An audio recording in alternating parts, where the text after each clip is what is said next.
संत तुकाराम महाराजांचे संपूर्ण जीवनचरित्र, जन्म, देहूचे महत्त्व, बालपण आणि भक्तीचे संस्कार.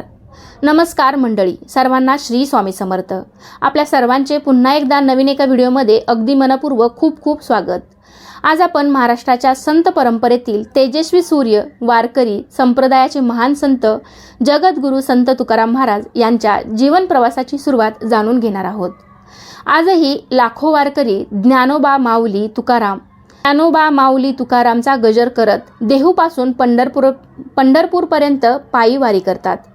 त्यांच्या ओठावर विठ्ठलाचे नाम असते आणि हृदयात तुकोबांचे अभंग. पण संत तुकाराम महाराजांचे जीवन नेमके कसे होते, ते कोणत्या घरात जन्मले, त्यांच्या घराण्याची परंपरा काय होती, देहू गाव इतके पवित्र का मानले जाते?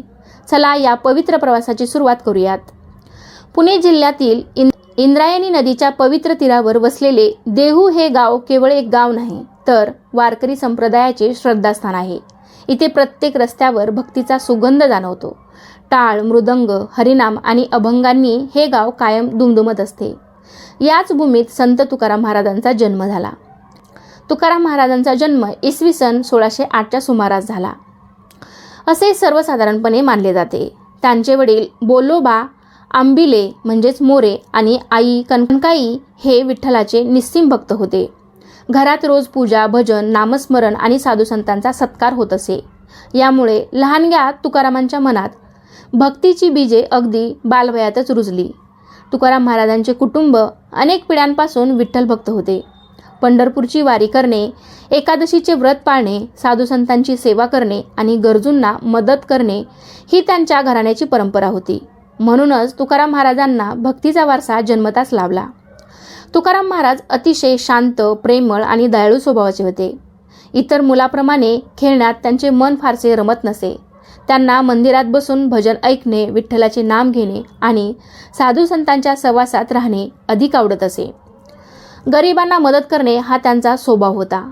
त्या काळात आजच्यासारखी शाळा नव्हती. घरातील वडीलधाऱ्याकडून धर्म, व्यवहार, शेती, व्यापार आणि अध्यात्म यांचे ज्ञान मिळत असे.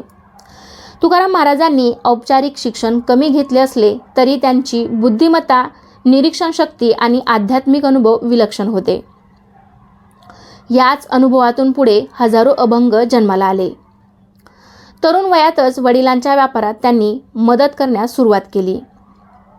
शेती, धान्याचा व्यापार आणि व्यवहार याची जबाबदारी त्यांनी सांभाळली. ते व्यवहारात अत्यंत प्रामाणिक होते.